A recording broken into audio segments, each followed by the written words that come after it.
Good morning, good morning, good morning. It is Monday, the 16th of June, 2025. Well done on making it this far. I am Graham Hughes. Press the right button. That's not my name comes up. Oh, you can't see Politics Social because of the carpet. There you go, look at that. Rug. Anyway, so welcome to this show. It is Morning Brew with me, Graham Hughes, on Politics Social. Big shout out to everyone in the chat, including Anne Phillips, Plum Duff, Paula Thomas, Diz. Got Pete's Music in there, got Chris C, got Martin, we've got Elle, we've got Audrey, we've got Graham Haller, we've got Veg Pie, did I mention Veg Pie?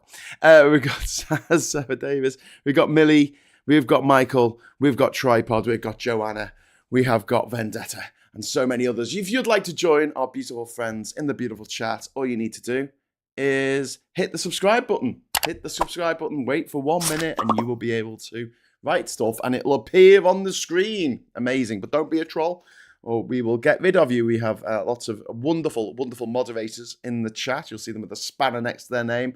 And if I don't chuck you off, they will. Go be a troll somewhere else. Anyway, we're going to be talking about Israel today. Something, nice and not controversial in any way, shape or form.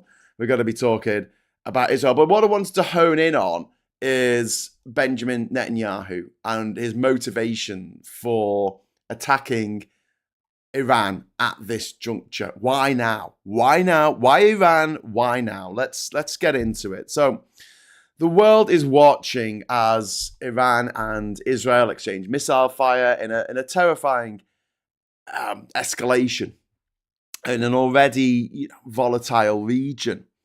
And Netanyahu's decision to strike Iran's nuclear infrastructure and do targeted assassinations on leaders in Iran, which is funny because, well, it's not funny. I mean, it's just interesting, isn't it? Because they've been saying for a long time that the only way to take out these terrorists in Gaza was to destroy an entire hospital or to destroy an entire school with all the kids in it. That was the only way they could possibly take out the top command of Hamas. And now we're seeing images of an apartment block with a hole in the side of the wall. Just a small hole where a targeted missile, drone, whatever the fuck it was, straight in. Took out that particular person in that particular room of that particular apartment. Didn't take out the whole block, just took out that. So they had the ability to do that, but they chose not to. Well, isn't that interesting? So this has brought Israel's actions since last week have brought the Middle East to the brink of a full-scale regional war. Now, I have to say, I hope, and I don't think that it will actually escalate into a full-blown regional war for various reasons. But Iran has responded with missile strikes of its own on Israel, which has resulted in Israeli casualties. Western governments are scrambling the oil market to jittery civilizations across multiple countries in that region are terrified. I mean, if you think about it, these countries aren't next to each other. Those missiles have got to fly over Iraq. They've got to fly over Jordan in order to get to Israel and vice versa. So this isn't just some random eruption of ancient tensions. This is about power, survival, and, in the case of Netanyahu, desperation. The episode asks the uncomfortable question, where does this all end? And I want to point the finger solely at the man who I think made this mess, which is, well, the men actually. I was going to say Netanyahu, but Trump has to take some responsibility here. Trump, the man of peace. Trump, the president who never started the war or such bullshit. The Trump's blundering egotism has got us to this place. And then yet Netanyahu's desperate authoritarianism has sealed the deal. So about 10 days ago, there's a publication in Israel called Haaretz, and there was a journalist in there called Yossi Verta who warned 10 days ago that Netanyahu was desperate and dangerous, facing political collapse at home, and it was predicting that he would attack Iran. A week before it happened, it was predicting that he would attack Iran to save himself. So Netanyahu, first up, is on trial for corruption. Okay, that's going on even though he's prime minister. He is on trial. He has to appear in court while he's being prime minister.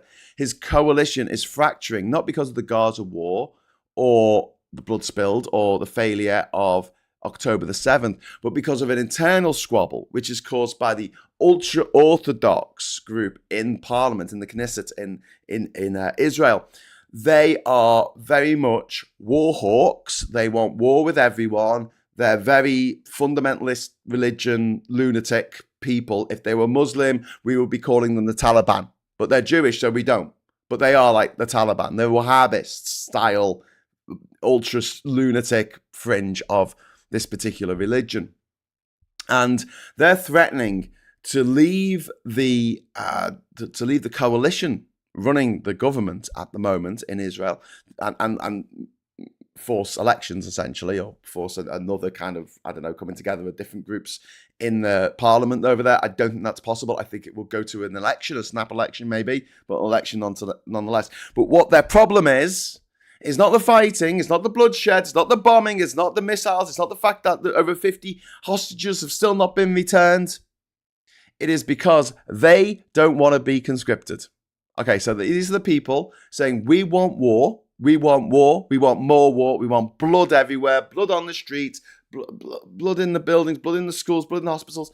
This is what we want. We want death, destruction, pain, suffering. That's what we want. But we aren't going to allow our own children to go and fight that. So they have conscription. They have compulsory military service in Israel. So you're 18 and you go into the army, right? Unless you're ultra-religious. So the same people who are pushing other people's children to go to Gaza, to launch weapons, to launch attacks on Syria, on Lebanon, on these other countries, on Yemen, right? The very people who are pushing the most for that and pushing for settlers in the West Bank and for the complete annexation of Gaza are the same people who are saying, not my kids, though. And they are threatening to collapse the government of Israel right now because there is a permanent conscription exemptions that are running out. Like, they are not going to get these permanent exemptions from national service that everybody else has to do. The non-religious people, well, not the non-religious, but the non-super ultra-Orthodox people in Israel do not have to do this service. And Netanyahu has already sacked the defense minister, Yoav Gallant, and pushed out the IDF chief of staff, a guy called Hevitzi Helvia, and just to try and ram through a draft-dodging law to keep the ultra-Orthodox on side. He's lied to his coalition partners, he's lied to the court, he's lied to the public, even claiming that he wasn't the one who approved aid to Gaza.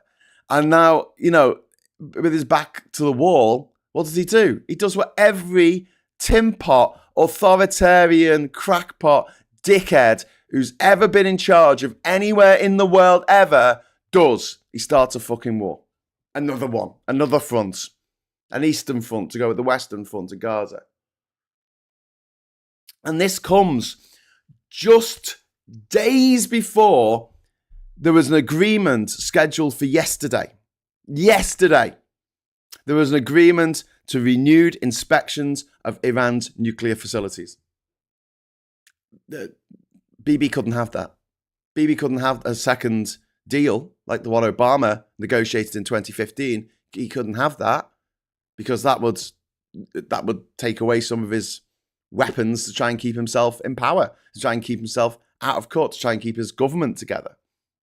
So, we've had we've had years of painstaking diplomacy under Biden and now, continuing on under Trump, called the Joint Comprehensive Plan of Action, which was the Iran nuclear deal that Trump had a fucking hissy fit on. He got rid of it in a jealous fit of rage over Obama's success. He tore it up in 2018 for no strategic reason whatsoever, just complete, subjective, me, ego-driven, mountain of mad flesh, massive fucking orange turd, Cheeto Benito fucking reasons.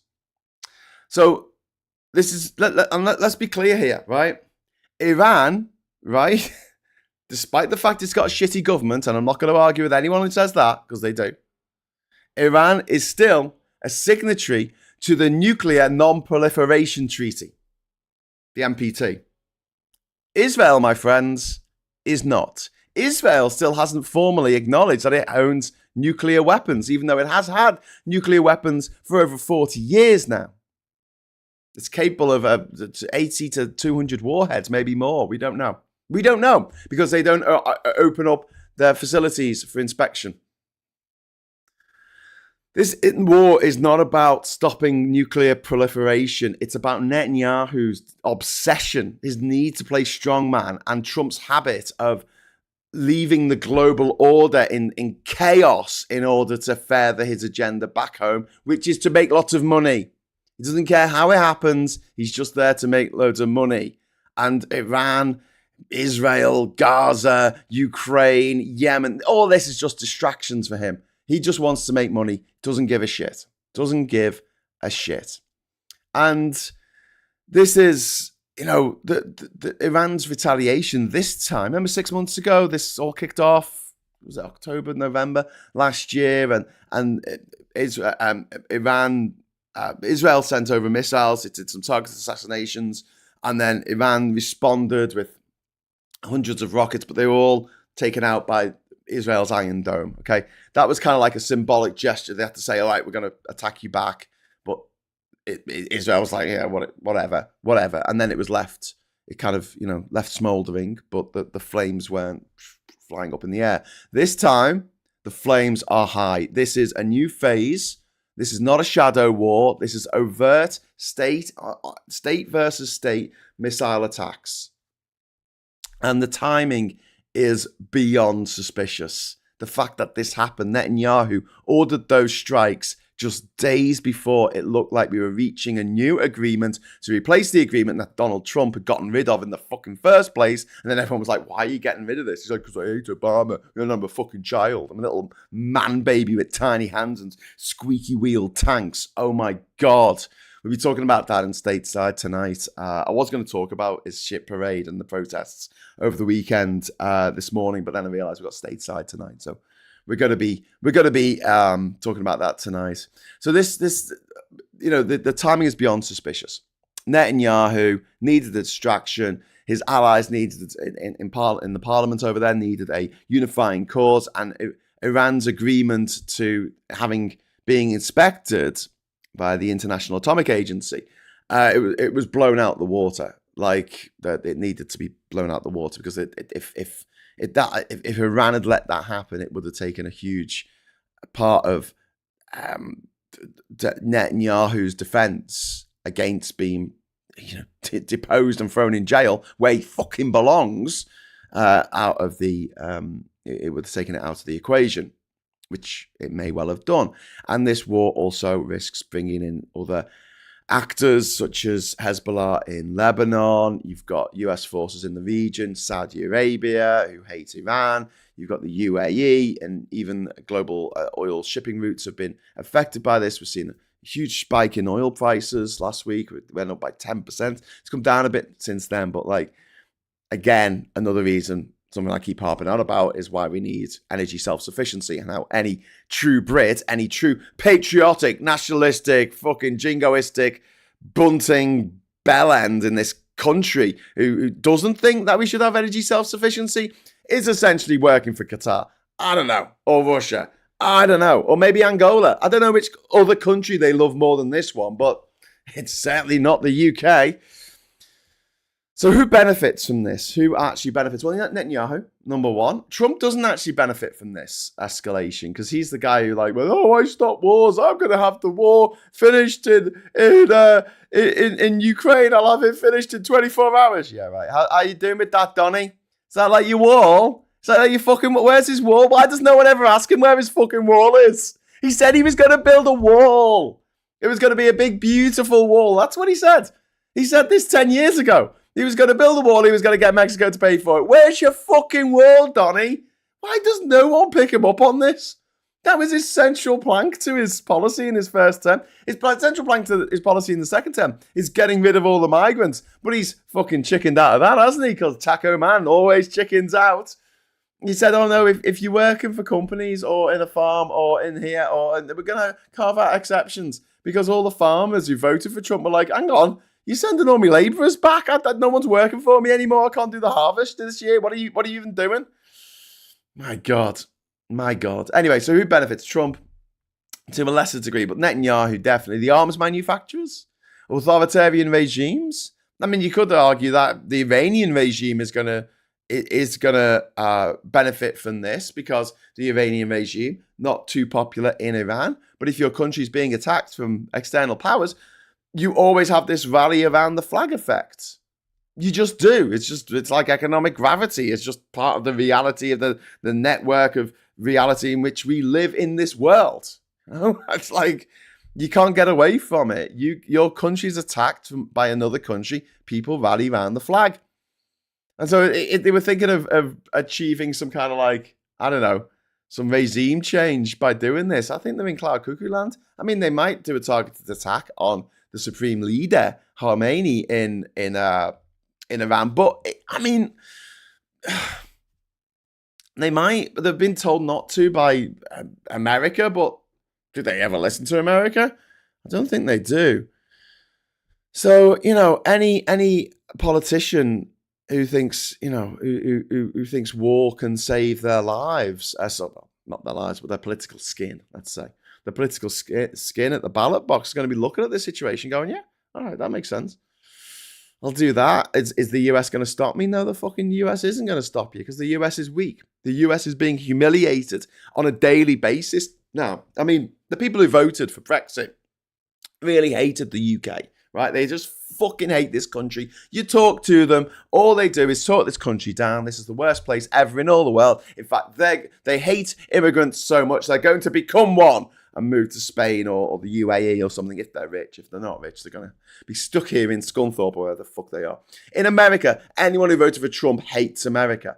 They think America is lost. They think America is a tragic place full of homosexuals and trans people and black people and brown people and Mexican people and all these people that aren't them. It's full of 330 million people that aren't them and their sister wife. That's it. And so they vote for Trump. Because they hate America. They hate what America is. They hate everything America stands for. They hate freedom. They hate decency. They hate democracy.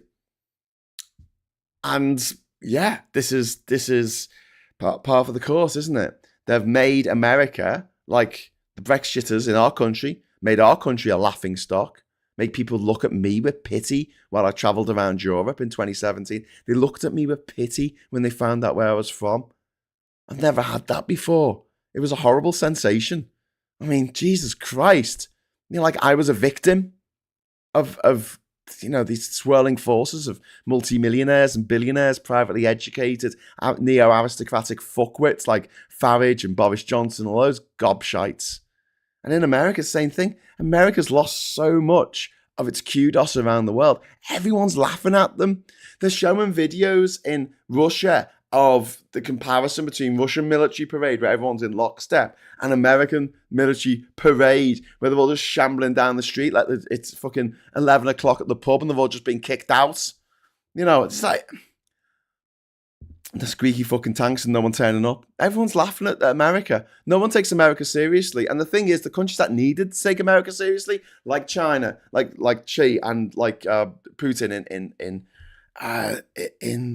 Russia, and Israel, Netanyahu in Israel, these countries needed to take America seriously. So when America said, no, don't do that, they wouldn't do it. Now they're like, fuck off, America. We're doing whatever the fuck we want. And Trump has done that. The people who voted for Trump have done that. They've made their own country just a joke, essentially. So there's also Trump's long shadow across this whole situation. Trump didn't just destroy the Iran nuclear deal that had been brokered by Obama, which was working well. It wasn't perfect, but nothing ever is in life. We're not perfect. Our institutions aren't perfect. Nothing's perfect, right? But he emboldened Netanyahu. He dismantled the State Department. He promoted chaos. He's pretending that none of this is his fault when it absolutely is. From Afghanistan to Gaza to Tehran, Trump's foreign policy legacy is one of blood, fire, and failure. He is a fucking joke. He is going to go down in history as the worst statesman of all time. A joke of a man. A sort of Idi Amin, Mugabe, Pol Pot, Hitler, Mussolini, wrapped in with comical Ali, standing there going, Baghdad hasn't fallen, when they can see the fucking tanks turning up behind him. And he cuts this sort of comical figure. We all like to make fun of him. He appears to be a joke with his rambling anecdotes about fucking batteries and sharks and shit. But the reality is, he is the most powerful man in the world. And he's a vindictive, narcissistic arsehole who's got fucking dementia. And they've put him in power because he didn't want the black lady in power, because that would have been the worst. He is the worst president in US history, without a doubt. I think he's the worst world leader in history. There were tin pot dictators that were in charge in banana republics in Central America in the 1960s who did a better job than him. Okay, so finally, I just want to sort of, before we go to the papers and stuff, I just want to talk about, where does this end? That's the title of the show. Where does this end? And this is where I want to bring you into the conversation here. Where do you see this going next? Does Netanyahu want a full-scale war with Iran? Or does he want enough smoke and fire to, delay elections, suppress protests, cling to power as best he can? Will Iran now abandon any hope of future weapons inspections or diplomacy? Will this spiral into something worse? I mean, they don't have the capability to make a nuclear weapon at the moment, but if they get it? It couldn't take long. If they've enriched uranium up to 60, maybe 70% now, it's not that far to go to enrich it to a bomb or missile capable state. And if that goes off in the Holy Land, what the fuck happens next? Because don't forget, the Holy Land isn't just the Holy Land for Jews in the state of Israel. It's also the Holy Land for Christians and Muslims of the world. Christ is a revered figure in Islam. The dome on the rock in Israel is in Jerusalem is a sacred place. It's the place where Muhammad is supposed to have ascended into heaven. Right by the Wailing Wall, which is the last bit of the old fucking temple of Jerusalem, David's fucking temple that got destroyed years ago in antiquity. I mean, what does he want? Where will this go? The West needs to decide whose side it's on. Is it on the side of Israel, Netanyahu, and Israel must succeed at all costs, or is it on the side of peace? Does it step in with diplomacy, de-escalation, real accountability, sanctions on Israel? You can't fucking do that. We've already got sanctions on Iran,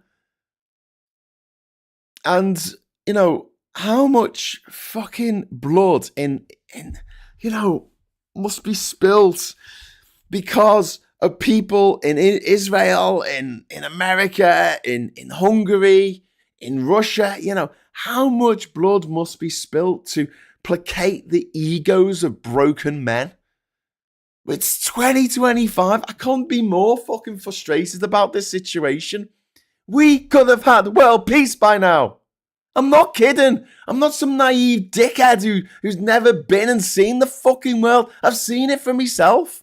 This comes from a place of not just, I studied history and politics at university and I got a fucking degree in it. Thank you very much. This is coming from someone who has literally got off his arse and gone to see the fucking world for himself. I've seen it. We were so fucking close. And then a handful of very rich, very ego-driven men derailed the whole fucking thing. We could be spending money now on the NHS, on fixing the potholes, on education, on getting people off drugs, on rehabilitation, all this kind of stuff. We could be spending money on opening new parks, opening places for old people to live where they don't have to lose their entire fucking life savings to be looked after. We could be doing that now. We could be giving out universal basic income, which is clawed back in tax from the richest. Anyone who's earning over £27,000 a year, it's clawed back in tax. Fair enough. But for the rest of us, that would be a fucking miracle. That would be an absolute fucking miracle. We could have it. Except we can't because of these handful of evil men. And there's 8 billion people on the planet who aren't those evil men. Drives me up the fucking wall. Anyway, James Wigg, thank you very much for the first super chat of the week. Bum, bada, bum, bum, bum, bum. Thank you, James Wigg. Good political name, that. They want to see Iran inhospitable so no one will ever live there again. I don't think, I mean, Iran's a fucking big country. Iran's like twice the size of Iraq. It is a very big country. It goes all the way from the Caspian Sea in the north all the way down to the Arabian Gulf, the Persian Gulf, as they like to call it, in the south. It is an absolutely huge country. I can't see them making it inhospitable. I think they're doing that with Gaza, certainly. I think they want to make it hell on earth, so that nobody wants to live there anymore. But what they don't understand is the connection that the people who live there feel to that place. It is their home. And home means so much to so many people. It's why it's so unusual when people actually leave their home. It's normally because they think they're going to die if they stay.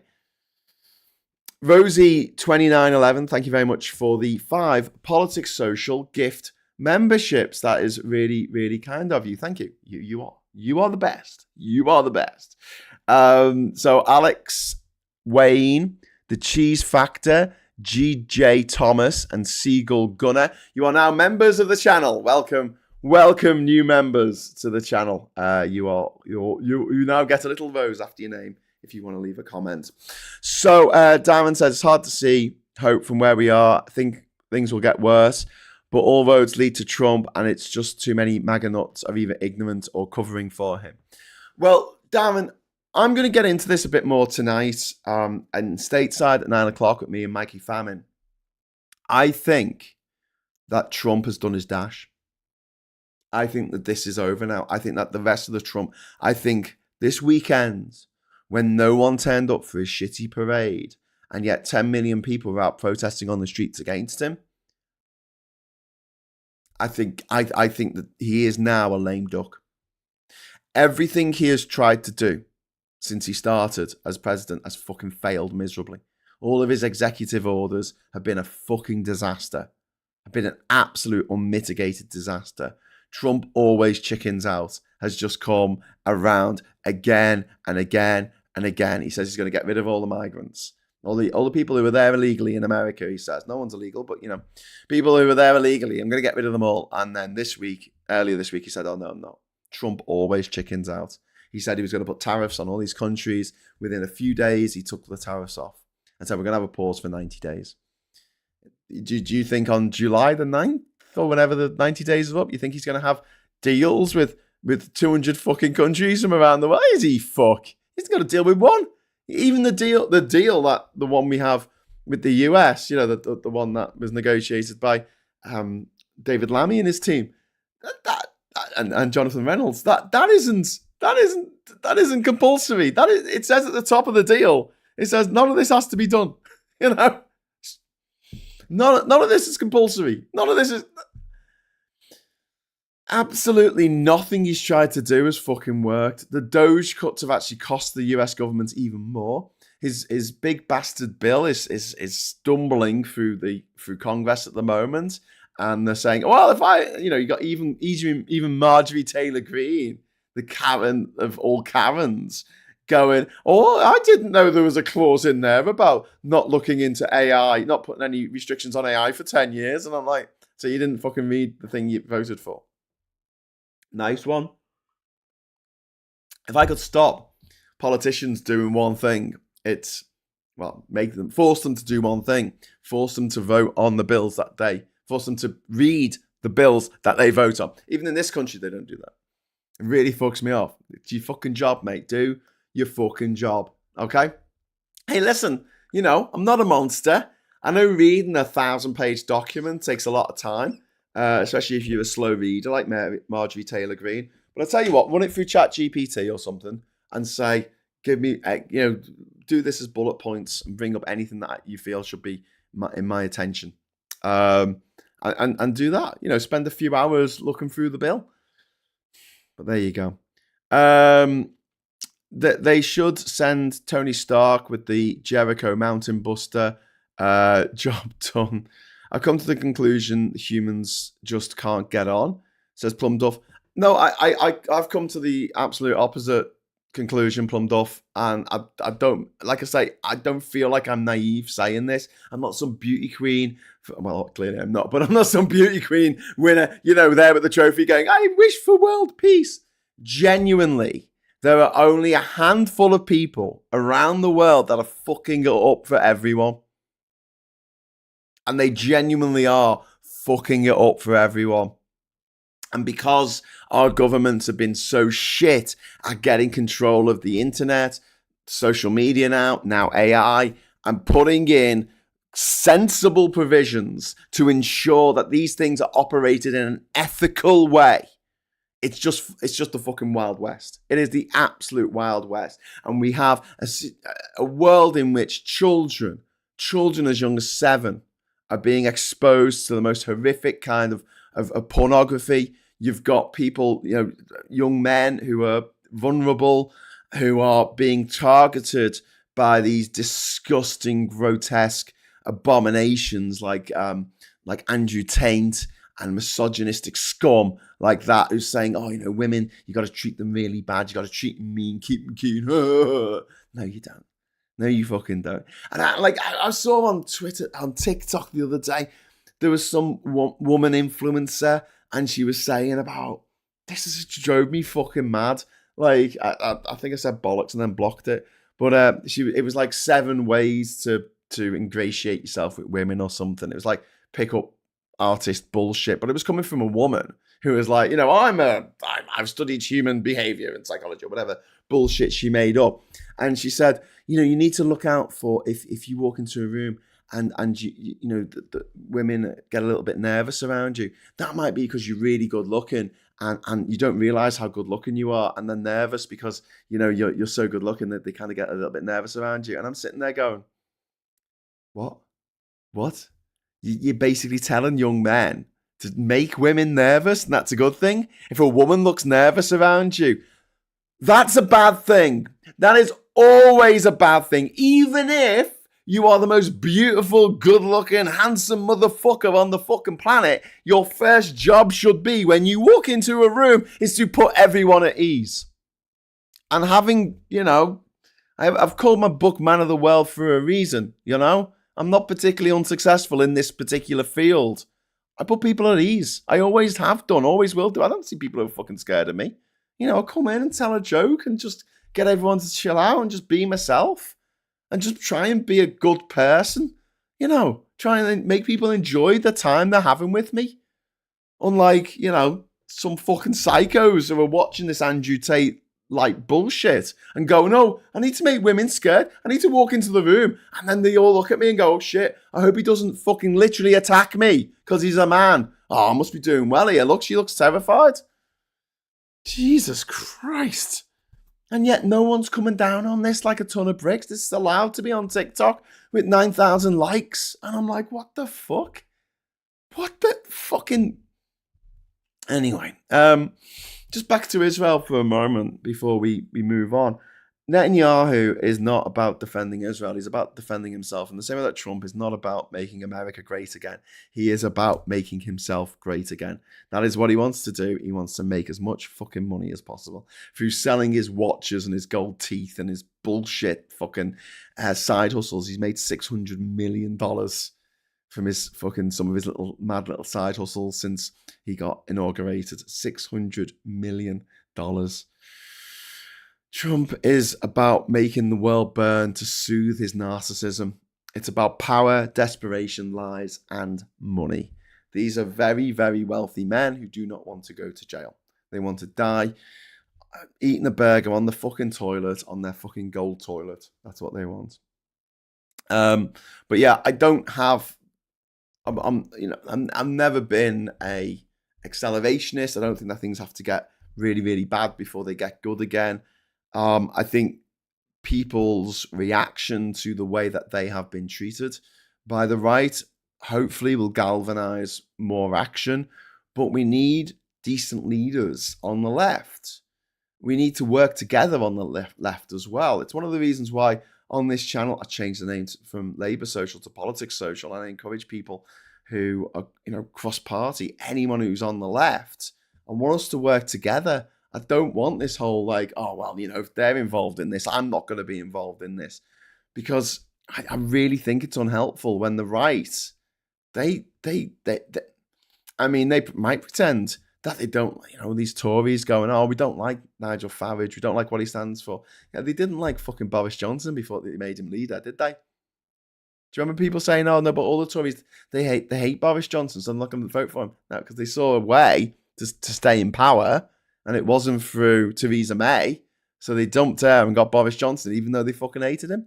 People who voted to have Boris Johnson as the leader ended up getting kicked out because they were too sensible policies. I'm not going to say pro-Europe, but just pro not being a bunch of fucking nutters. Pro not having a hard Brexit where we just left with no deal whatsoever with our biggest trading companion, with our biggest trading partner. And they were against that, so they got kicked out of the party. And then lost their jobs in the subsequent election in 2019.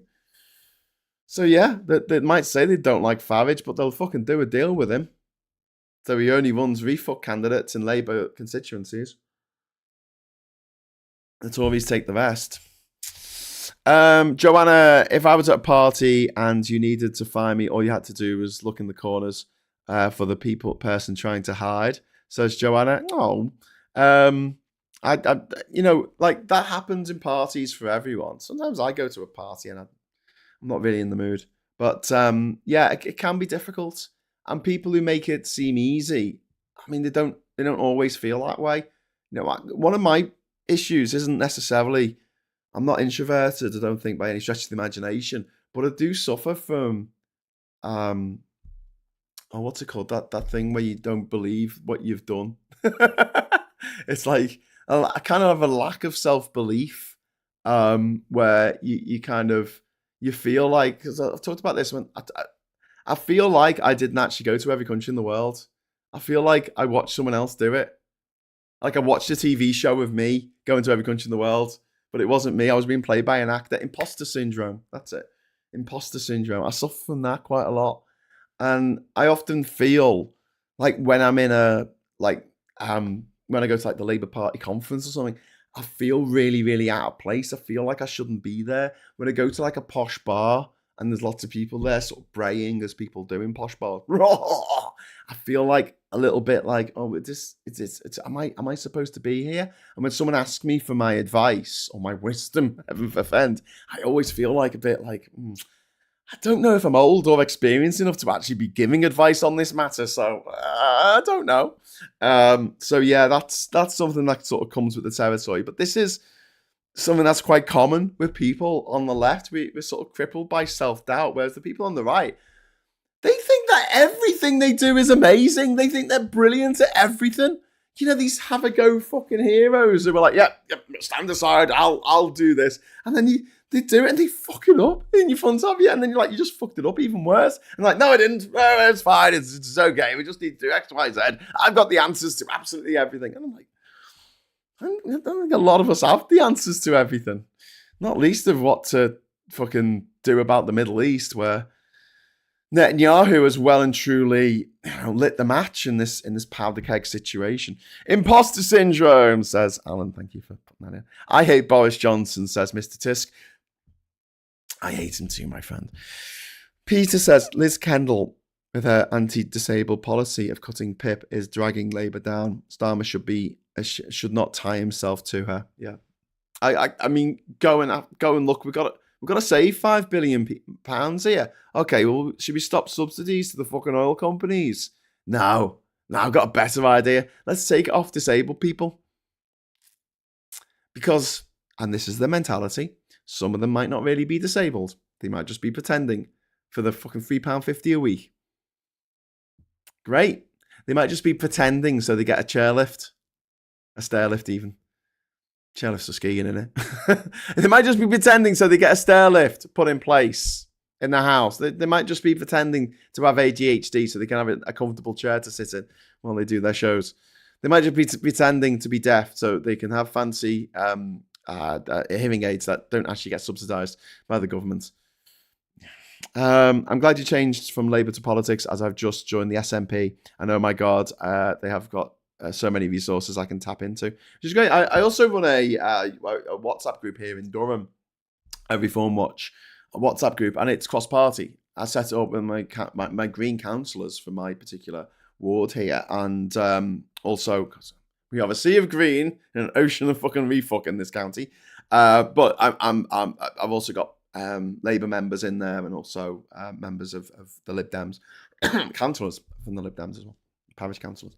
So that, I mean, I want there to be a coalition, not necessarily a technical, government coalition. I think that's going to happen, but a coalition of people on the left fighting back against refuck, because I see refuck as an existential threat to our way of life in this country.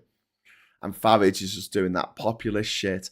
There was a clip that I saw where they took something that someone said, and they had Richard Tice there and John, what's his name? He was Corbyn's right-hand man in Parliament. John McDonnell. John McDonnell, I think that's it. John McDonnell.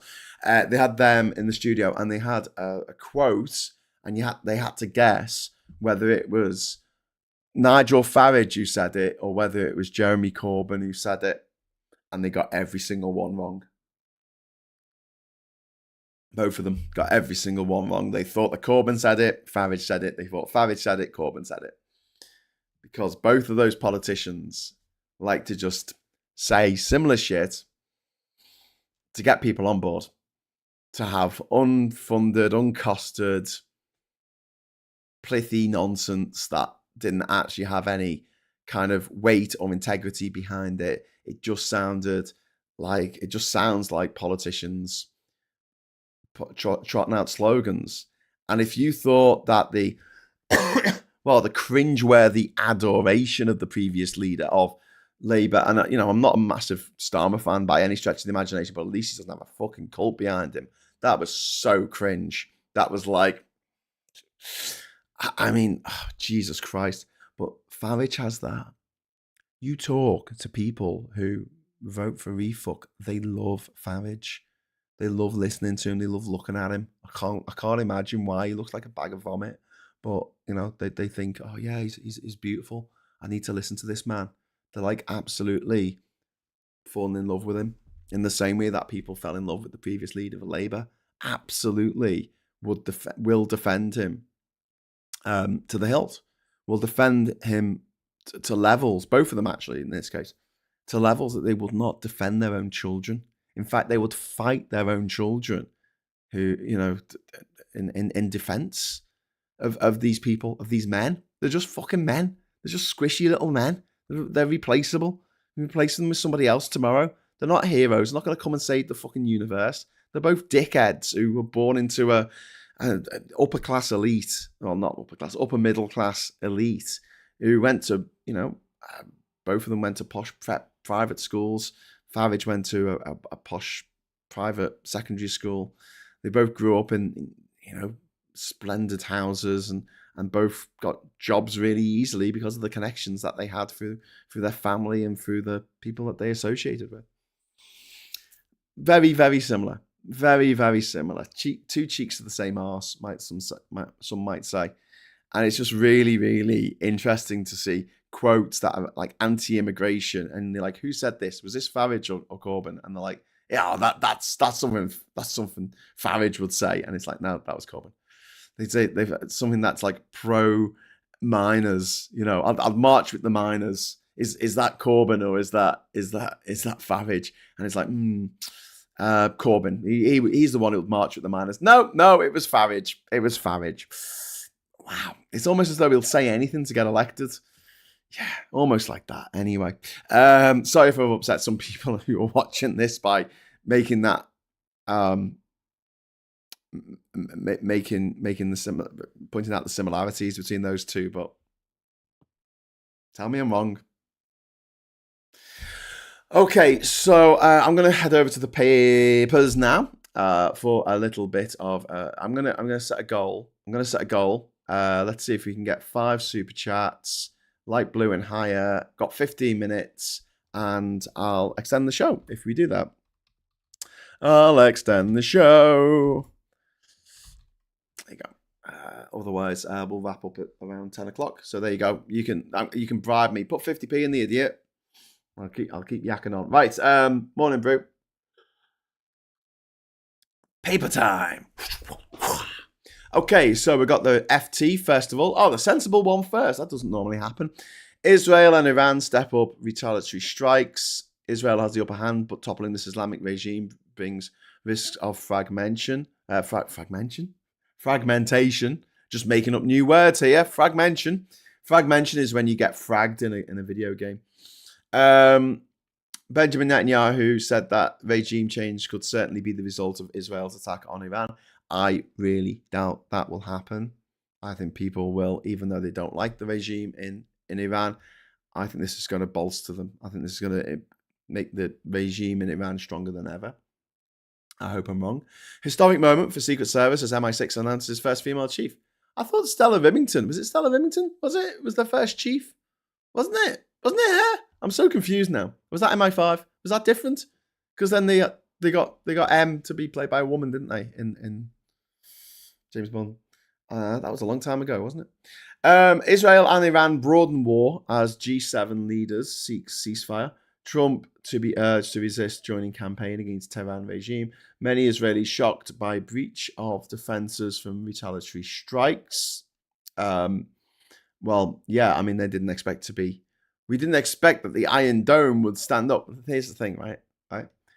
The Iron Dome for Israel was set up mainly to repel attacks from Hezbollah in southern Lebanon and from rocket attacks from Gaza, which are, usually someone with a fucking rocket launcher on their shoulder. It wasn't the kind of attacks that a state the size of Iran was capable of carrying out. Now that they're being kind of a little bit overwhelmed by these weapons or these missiles that are coming over from Iran, some of them are hitting the target. Some of them are actually hitting. And this is a wake-up call for Israelis that I feel like they should get through their heads that this is only happening because of Netanyahu. This is only happening because of one man's ego. Why are you huddled in the basement of the Holy Land with your children, the country where Jews were supposed to have gone to, where they would feel safe? Why are you huddled in a basement listening to the missiles hit? Why are you there? You're there because of Netanyahu. And I wish more people in Israel saw this. The guy is a warmonger, and war begats war. That's what happens. You attack countries, they attack back. You attack people, they attack back. You wipe out the military command of any given organization. The children of those people who were wiped out will never, ever forgive you and will make it their life's mission to get their revenge. Violence begets violence every time. I'll die here. Palestinians exposed by the Great Divide here when an Iranian missile bound for industrial port of Haifa dropped out of the sky on the town of Tamra on Saturday night. It fell on Israel's most vulnerable and in one devastating flash lit up the country's deepest divide. The missile demolished a 3-story stone house and killed 4 members of the same family. Really, and Netanyahu has that blood on his hands. Absolutely has that blood on his hands. He chose to do this. He chose to escalate a situation that, I mean, look, I'm not saying that they would have definitely come to an agreement on Sunday, but the negotiations were ongoing. They've stopped now. Why would they continue to negotiate when they're under active attack? Plum Dove, thank you so much for the £30 super chat. Thank you. Oh, that is so wonderful. Thank you so much. I'll continue on now because that'll do. But thank you so much. In honor of being the best channel on the internet. Oh, wow. That is high praise. There are a lot of very, very good channels on the internet. I don't know if mine's the best, but that is such a nice thing to say. Humbled I am. I'm very generous as well. Thank you. MI5 is internal. MI6 is external. Yeah, I know. I'm just saying that, like, and the MI stands for Mission Impossible, right? I'm gonna get military splain now. No, Graham, it's military intelligence. No, I know that MI5 is domestic and MI6 is what James Bond works for, and MI7 is a film with the Scientologist guy. What's his name? Tom Cruise. Yeah, I thought that Stella Remington was. If someone had asked me yesterday if Stella Remington was the first female leader of MI6, I would have gone, yeah. But actually, no. It turns out that she was the first female leader of MI5, I guess. But there you go. Could this lead to a new diaspora? Says Billy. From Israel. I don't know. From Israel, from Gaza, from Iran. I don't know. I don't think so. But it is just, it undermines the entire concept of Israel. Israel is supposed to be there to be a place where Jews from around the world who historically were discriminated against, they had the pogroms in Russia and the East, they had the Holocaust, they were thrown out of Arab countries, Islamic countries, all over the world. And Israel was supposed to be a place where they could go and be safe and call it home. But Israel has failed. If that's the reason for Israel's existence, it has absolutely 100% failed. Because when there is a family huddled in the basement of a building, listening to bombs land all around them, and they're freaking the fuck out, those people don't feel safe. That is something that my Jewish friends here in the UK, unless they've been visiting Israel at the time there's been an attack, they've never had to do in this country. It's something they've never had to worry about. So I would say that if you are Jewish, you're probably safer in the UK than you are in Israel, which negates the whole point of fucking Israel. And I'm not saying that Israel shouldn't exist, because I think that way, it's a route to anti-Semitism. It's a route to... That's why I never use the Z word when I'm talking about Israel, because I don't think it's relevant. I look at other countries around the world that were set up because they wanted a place where only the people of that particular country could live. Pakistan, only people of a particular religion could live. Pakistan is a best example. That was also created in the late 40s as a place that essentially wasn't Hindu. wasn't majority Hindu. Let's draw a little line around this place. You look at Northern Ireland, people who want to be British. The slender majority at these days, but they want to be British. And who are we to say, you shouldn't exist? I mean, when the population turns and there's more people who want to be part of a united Ireland than want to be part of a United Kingdom, then that's another matter. But so many countries around the world were set up for really stupid reasons. And you might disagree with religion being a reason to set up a country.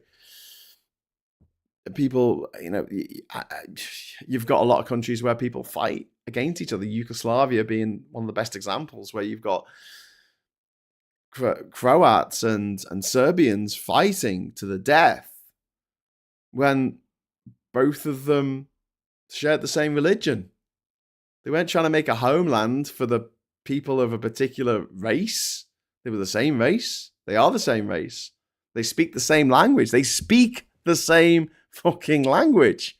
The difference between Croatians and Serbians is that the Serbians write in Cyrillic and the Croatians write in Latin letters.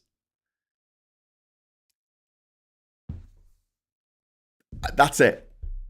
Let's blow the whole world up. So that you think of all the daft reasons why certain countries exist, why those why those boundaries were put in place, why those frontiers, those borders were drawn in the sand, along a river, along a mountain range, or whatever, you'll find really daft reasons for all of them. I don't think it's a reason for any particular country of the 193 members of the UN, and then plus Taiwan, Kosovo, Vatican City, Western Sahara, etc. I don't see why it's a reason why those countries shouldn't exist. But yeah, that's by the by, right? Let's leave that to one side. And I think it undermines the whole argument against what Israel's government are doing. If you say, well, I don't think the country should exist anyway. It's like, okay, well, they're not going to listen to you. You don't walk into a room and you say to a band who you're going to interview, I think you guys are shit. I don't think you should be a band. I think, in fact, you should be banned from making music because it's so fucking awful. It's like shrieking cats in my ears. I hate it. It's like fingers down a fucking chalkboard. Now let's talk about your new album. You're not going to get particularly good responses to that. For us, if you go in with that starter for 10. So if we sit down with Israel and we say, we don't think you should exist as a country, now let's talk about peace, they're not going to listen to you. All right? And as much of a hothead as I am, and as much as I like to swear and call people names and all the shit I like to do on this channel, right? I understand there is diplomacy, and it's why I'm not a politician. Because I like being a twat. I like just going, oh, fuck them all. But if I'm a politician, if I was a diplomat, if I was an ambassador, then I'd understand there's politics. There is diplomacy that needs to be put forward. And if we're going to talk to Pakistan and India about the situation there, walking in and going, we don't think that Pakistan should exist, is not a great starter for 10. So back over to the thing. You're discounting the jihadi mindset, says Spooky. I'm not. I'm absolutely not. I mean, I don't discard the jihadi mindset. I mean, the jihadi mindset is that Israel shouldn't exist, that it's an abomination, that it is a thorn in the side. Funny because it's kind of shaped like a thorn in the side of the Middle East. Which needs to be, remedied. We need to get rid of it. That is very much what jihadists say, and that's why it's very problematic if you're talking to someone who is not necessarily, who is anti-Israeli government, but puts themselves forward as anti-Israel. They don't agree with the concept of Israel. They think that Israel shouldn't exist, and they're in lockstep with the jihadis who think the same thing. Yeah, as the famous quote, when people show you who they are, believe them. Yeah. I won't be on here tomorrow. Dentist, sorry, just thought, I'm sorry to hear that, El. And especially if you're not a big fan of the dentist. But at least you got an appointment with the dentist, so that's good. Croatia also started fascism before it started to Italy and Spain and Hungary. Croatia more Catholic and Serbia Orthodox. That's also, I mean, it's a tyranny of small differences. They both worship the same God. They both worship the same Jesus Christ and believe in the Old Testament, the New Testament, and all that jazz. Well, not all of them. There are some atheists. A theocratic regime can cosplay at politics and diplomacy when it suits, but the core fundamental beliefs remain vis-a-vis the stated intent towards Israel. Look, all things being equal, mate, I would like there to be no theocratic regimes, but that would have to include Saudi Arabia. It would have to include the UAE. It would have to include Bahrain and Qatar. And like I say, Pakistan is the most blatant example of a country that was formed specifically for Muslims to live in. The name Pakistan was invented in I think Cambridge University or Oxford University. Like, it was invented thousands of miles away from the place. It's actually an acronym. It stands for Punjab. A stands for something. K stands for Kashmir. I stands for, I don't know, Indus States or something. Someone look it up. Pakistan stands for something, but it also kind of translates to land of the pure. That's always a worry. Who's the pure? Well, they're the Muslims. Okay. Well, what about the Zoroastrians living here? What about the Christians? What about the Hindus? What about the Sikhs? One of the Sikhs' holiest sites is in Pakistan. In fact, there was a fairly good argument for creating a Sikh state where the Thar Desert is between the borders of on the border of India and Pakistan. You've got to the east, you've got Amritsar, and to the west you have which is where the Golden Temple is, and to the west there's another holy sacred site to the Sikhs. So if you're Sikh now and you want to move around your holy sites, it's very difficult because crossing the border from Pakistan to India isn't easy at the best of times. There's only one border crossing. It's only open during daylight hours. I think it opens at 7 and closes at 6 in the evening. They have this elaborate ceremony that you might have seen on Michael Palin or something, where they march up to each other and peacock and pull faces, and they do their version of the hacker at each other at the border. But that never happened. And the idea of having Sikhistan or whatever it was going to be called just never happened.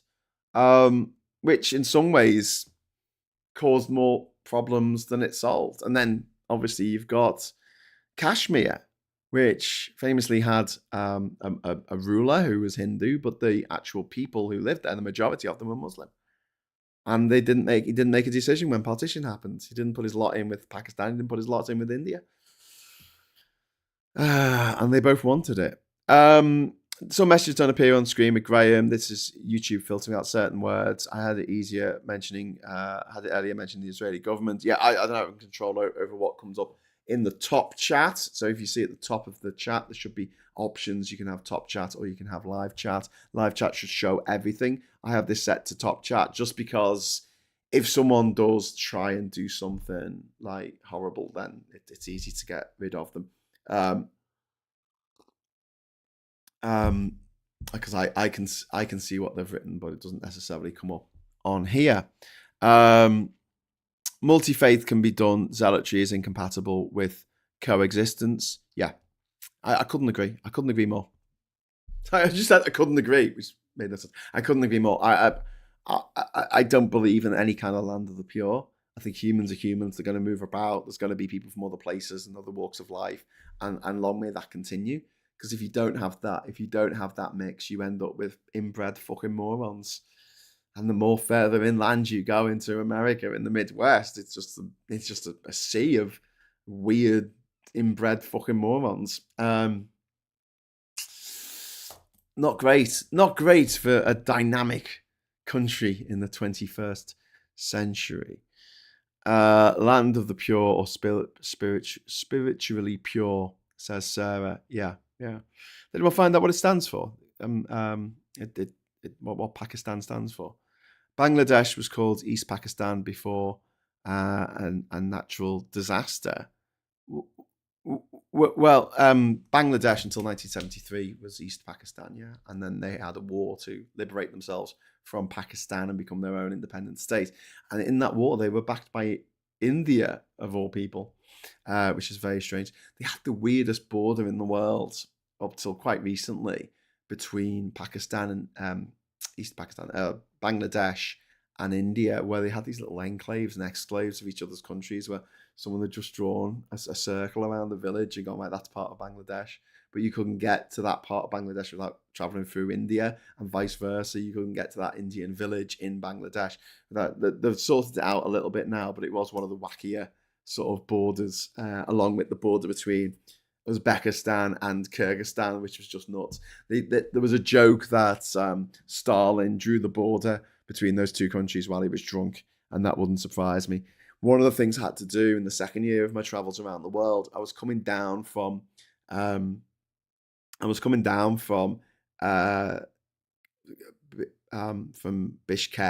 the capital of Kyrgyzstan, to Osh, and then I had to get from Osh over to Tajikistan, and I had a double entry visa, a 2-entry visa for Uzbekistan, and I had used one of the entries, right?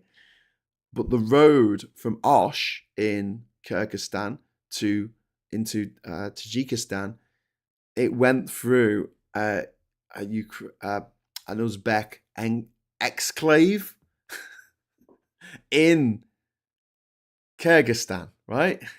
So in order to get around this, I had to get to the border post basically and get a taxi to take me off road, and we drove around there's like a track. There's like a track that took us around the exclave, because if I'd gone into the exclave, I would have had my passport stamped back into Uzbekistan, and then when I came out the other side, I wouldn't have been able to get back into Uzbekistan where half my stuff was, because I had left that in the capital, Tashkent, the week before to go and pick up, because I knew I had to go back there to pick up some visas. This is how complex it all was. But I wouldn't have been able to come back into Kyrgyzstan because I only had a single entry visa for Kyrgyzstan. So we had to go on a dirt track around this town in order to get to the next. Yeah, crazy borders. Anyway, exclaves are always a bother. Germany has a Brugden. There is an American exclave that I didn't know about till recently. So just south of Vancouver, there's an American exclave, which is crazy. It's kind of cool though. It's on a peninsula, and it's south of the 49th parallel, so it's part of America under the deal that they have. But in order to get from there to America, you have to go through Canada. You have to go, because it's a peninsula. It's like hanging down. So you have to go up and then across and then back down into America. It's just fucking nuts. Absolutely nuts.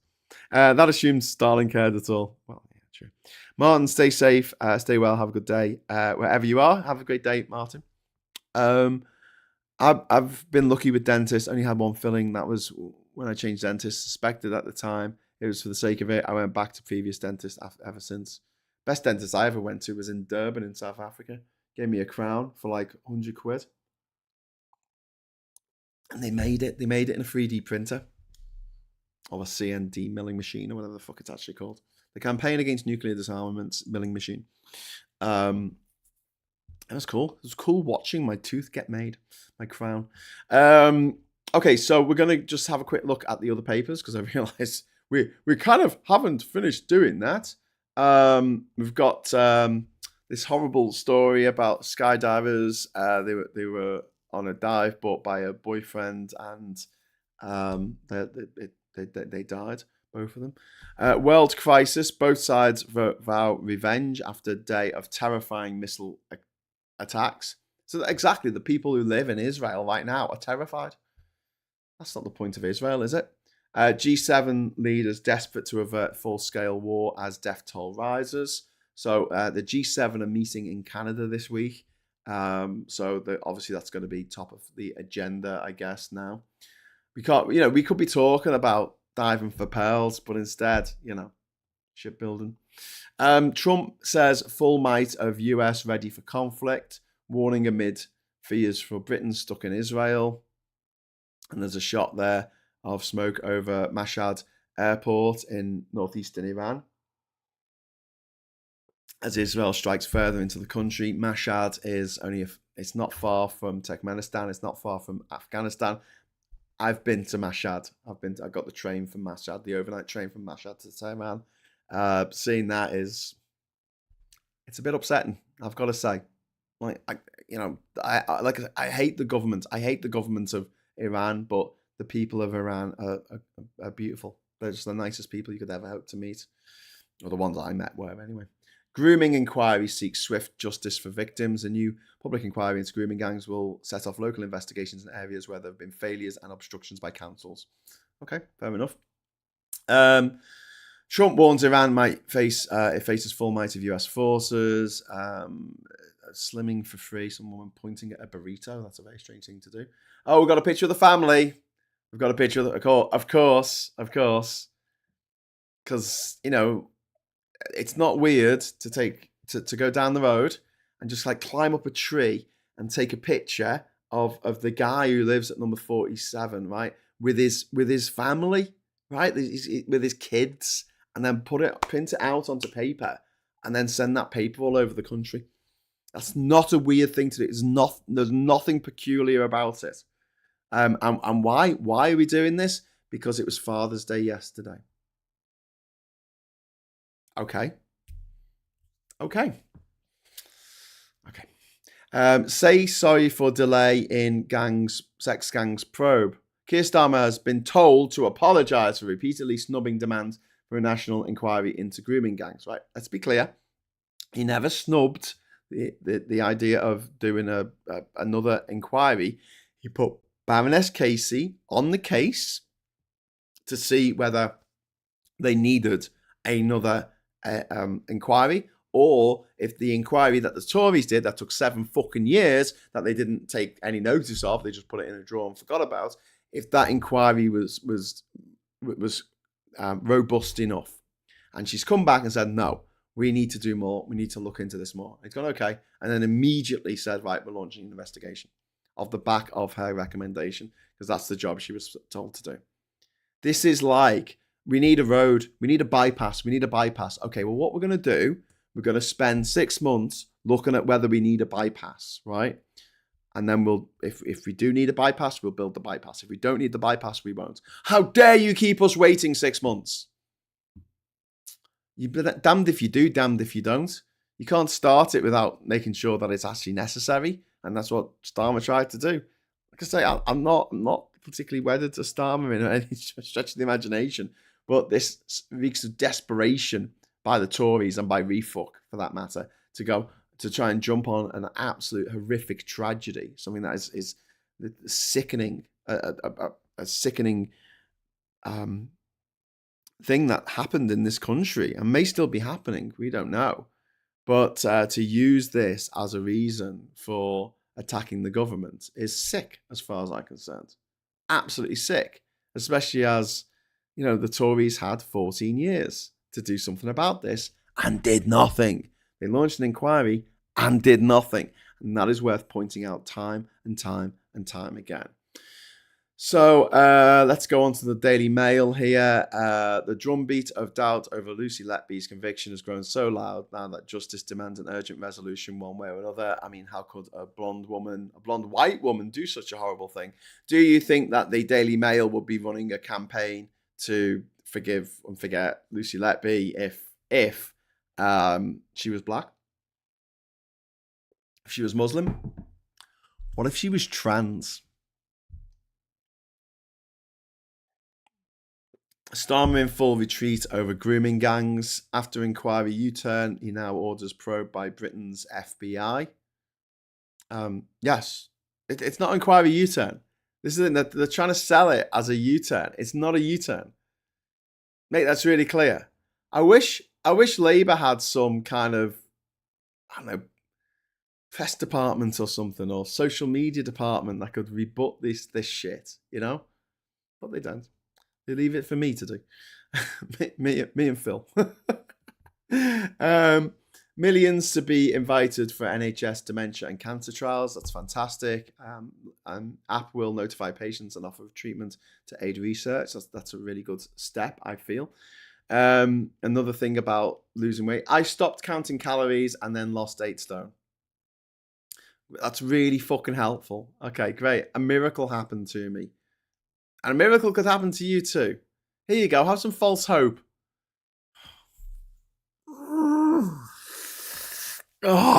Anyway, Sarah got a mate from Afghanistan, says Pete's Music. Always greeting with my Afghani friend. He loves it, embraces and shakes my hand. If he was from Pakistan, I'll get a criminal charge for the same abbreviation. Well, no, Pete. I mean, look, that has become a slur. I mean, a word's just a word. It's just a noise you make with your face. It's just that has become a slur in a way that it's not a slur to use other, to call someone an Afghani. It's not the same because Afghani hasn't been used to demonize a group. And, you know, at some points, people with Pakistani heritage might want to, retake that word to use for themselves, like what's happened with the black community in America using the N-word.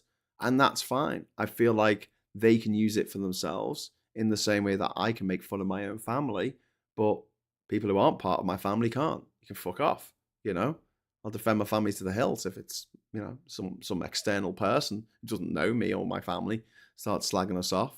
It's the same It's the same. So yeah, I mean, words do have consequences, and a word like that, the P word, empowers racists. It empowers because it's got that connotation to it. But yeah, that's why I would never ever use it on this channel. I don't use. I try not to use any slurs like that. Because they make me feel profoundly uncomfortable. Yeah, and Anne is saying Afghani is not an abbreviation; it's an accepted word for someone from that country. The Pakistan equivalent is Pakistani. The short form is used as an insult by who's. And here's Graham to explain it in more words than the chat will allow. But yeah, I mean, if I hear that word being used, I will assume that you are a racist. I will assume that you are refuck voter, Brexit voter, part of the National Front or the BNP or the UKIP or UFucker, whatever they fucking call themselves these days. Refuckers, they're calling themselves. I'll just assume that you're a xenophobe and a bigot. It's a word that only bigots use, so don't use it because then people won't think you're a bigot. Simple as that. There's plenty of other words to use. I mean, English is a great language. My God. One of the things I'm thankful for, it's not just like being born in this country, which I genuinely am thankful for, and I understand my privilege. I understand, the privilege of me being white, the privilege of me being a man, the privilege of me being middle class. But particularly having English as my first language, pretty much my only language, it's such a fucking rich language. Oh my God. I look at other languages out there, and the Danish dictionary is the example I love to use. It's this fucking big. It's like a fucking pamphlet. There is one word for love. It is love. There is one word for snow. It is snow. There is one word for this. There is one word for that. It's a very direct language. It's very. It's not flamboyant. It doesn't allow for the kind of wonderful elaboration that we have in English, because in English it's almost rude to use the same noun twice or even the same adjective twice in a paragraph. You've got to think of a different way of describing something, or a different way of describing a person, or a different word to use for the exact same thing. It used to crack me up when the girls were little, my stepdaughters, and I'd say, "Put your coat on." They went, "It's not a coat, it's a jacket."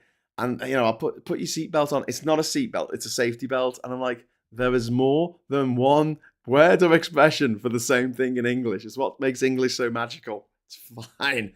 The idea is that you get your point across, but there's something more lyrical and something more, I don't know, human in a way of being able to express stuff in lots of different ways for the same thing. I like that. I do like that. So, plenty of other words to choose from. How many words are there in English? Let's look it up online. How many words in English?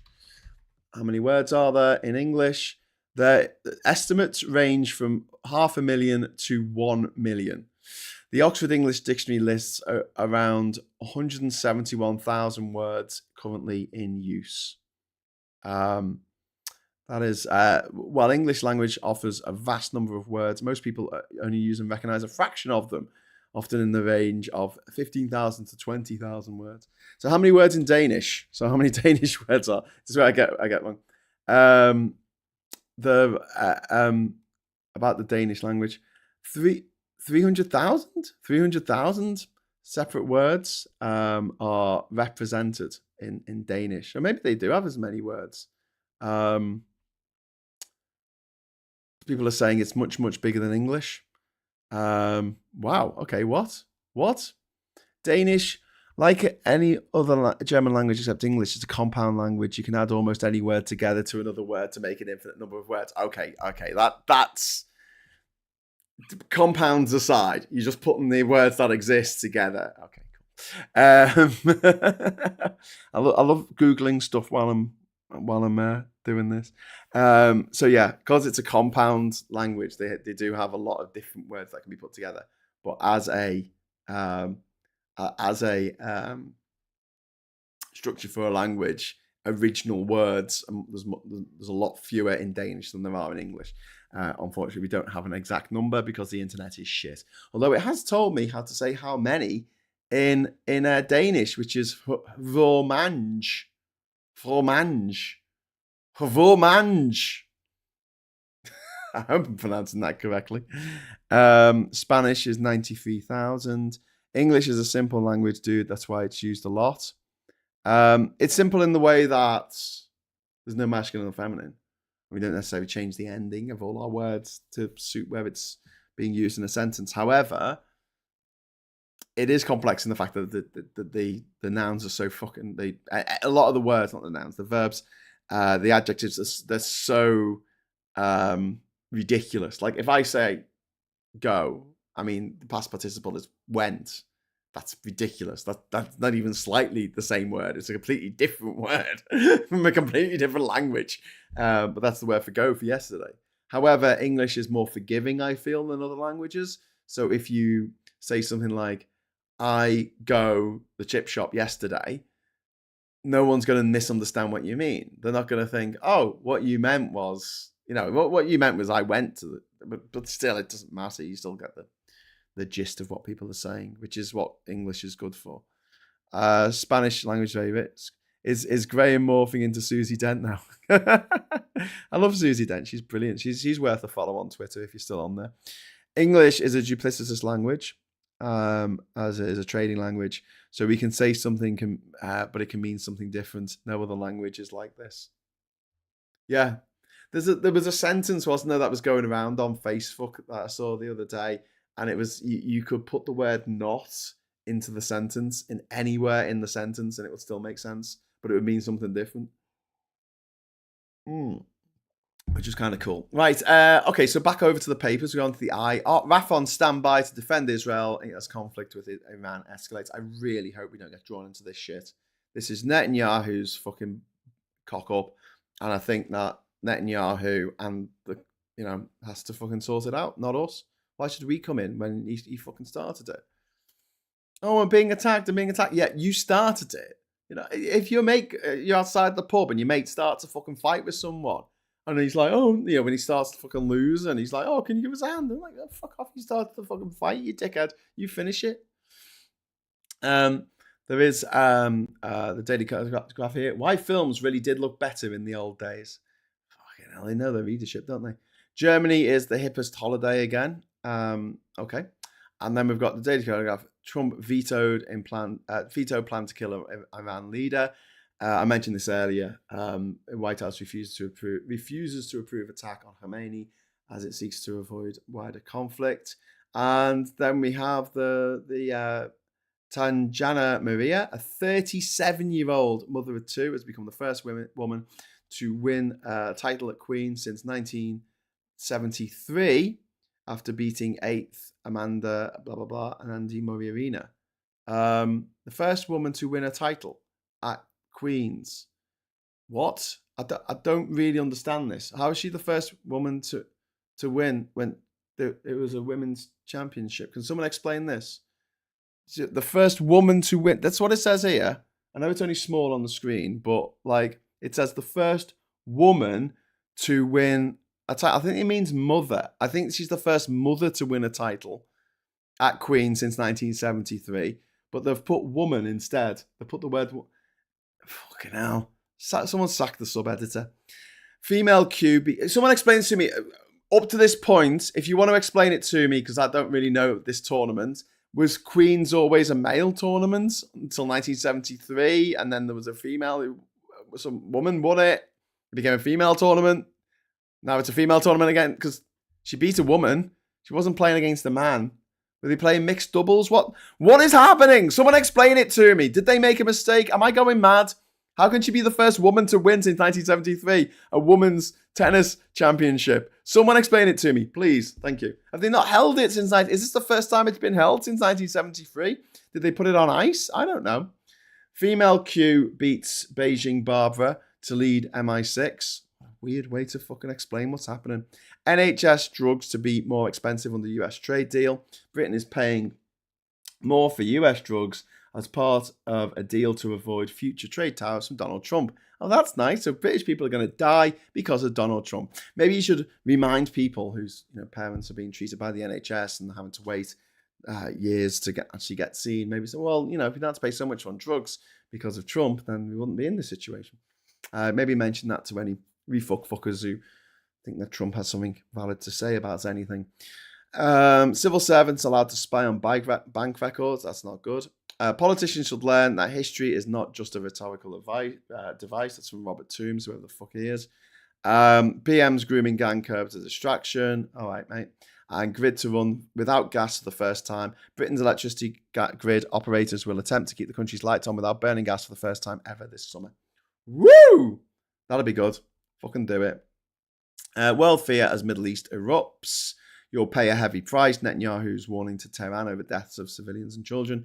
Iran nukes HQ. Blitzed. Iran nukes HQ. That is really, really badly written. That is terribly written. What's wrong with the papers today? Were they all on the fucking source on Saturday night and fucking turned up yesterday to write the headlines and they're all pissed? Iran nukes HQ, it says there. That's not good, is it? That's not a great way of explaining it. But what they're saying is Iran nukes HQ blitzed by Israelis. So what they're saying is the nuclear HQ was hit by the Israelis. They didn't nuke a HQ. There was no nuclear weapon gone off, but whatever. Brits urge not to travel to Israel, but Trump says Putin can mediate. Jesus. Wow.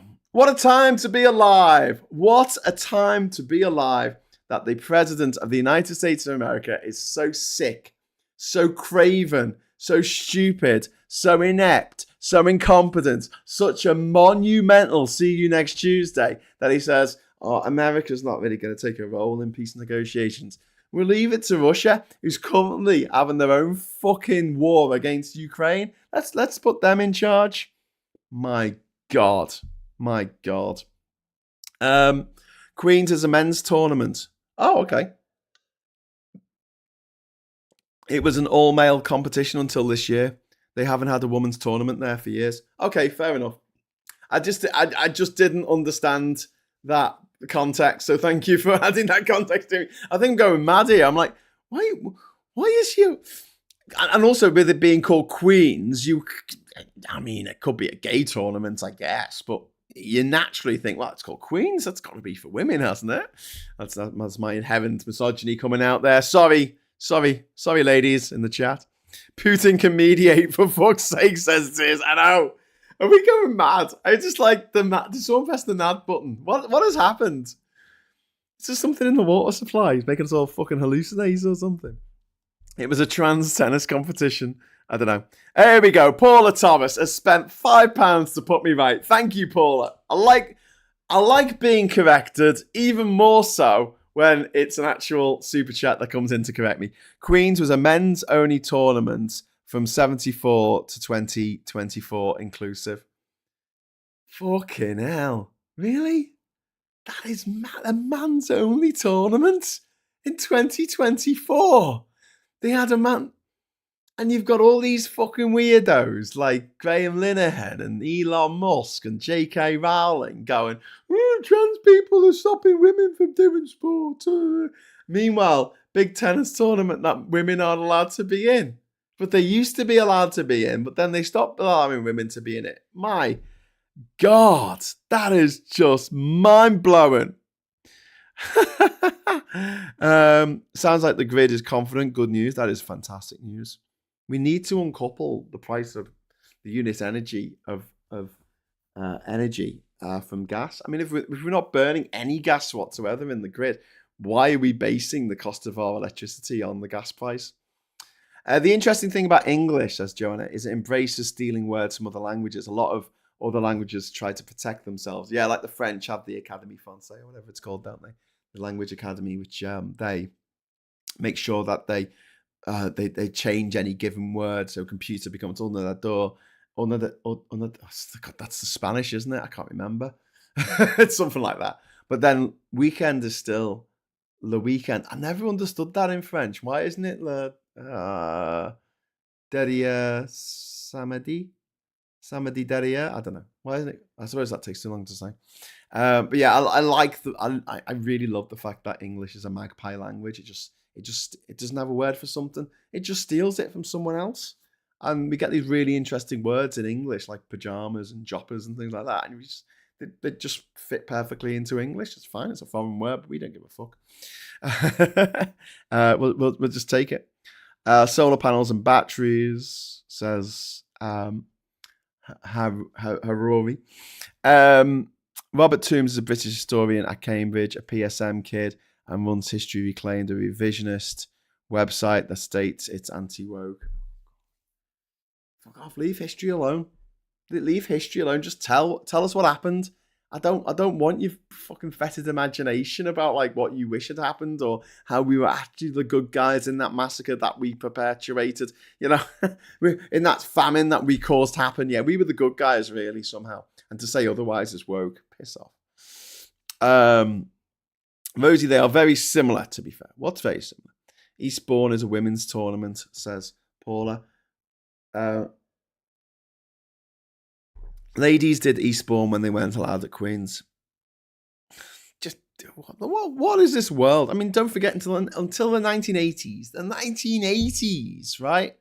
As far as I'm aware, if a club stadium, so of Goodison or Anfield or Old Trafford, hosted a women's football match, then that team will be thrown out of the FA. Not the women's team, the men's team will be thrown out of the FA. Meanwhile, our women footballers are getting to the finals of the Women's World Cup. They won the Euros a couple of years ago. Men's team has never done that. Some competitions have no reason to have separation. Chess, banning, snooker can be women inclusive. The prize fund, their men's versus women's winnings is crazy. Chess banning trans people. I mean, just why women can't play chess, why women can't play snooker. Like, it makes no difference whatsoever. Oh, you've got to be really tall to play snooker so you can reach across the fucking table. Lay it down. Keep one foot on the floor. Use a rest. You'll be fine. Queen's didn't hold any competition, any tournaments between 1974 to 1976. There was no prohibition on women playing. Okay, fair enough. It's because there are two different tennis associations. WTA is separate to the men's association. Okay, fair enough. The women's tennis association is separate to the men's. I mean, you know, if you watch the movie Battle of the Sexes, which is very good, you'll see that women could just play tennis against men, probably.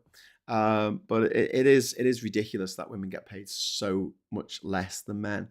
One of the things that I always find weird is the fact that there are so few women Formula One drivers. That's maddening to me. Because there was one in the 1970s, wasn't there? I'm going to look it up now and pretend that I remembered. As soon as I remember how to spell Formula One. List of female drivers. So there was a famous one. Lella Lombardi. She competed in between 1971 and 1976.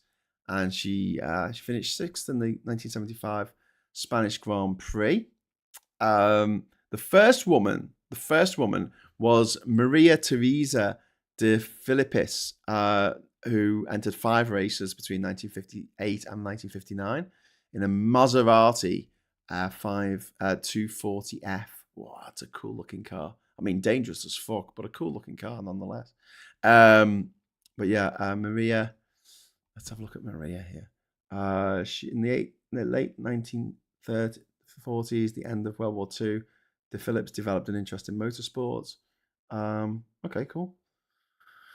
Formula One, she raced 5 times: the Belgian Grand Prix, the Portuguese Grand Prix, Monaco in 1958, which is cool. And she kept away from all forms of motor racing until 1979, when she joined an international club of former F1 Grand Prix drivers, and she was appointed vice president in 1997. She died.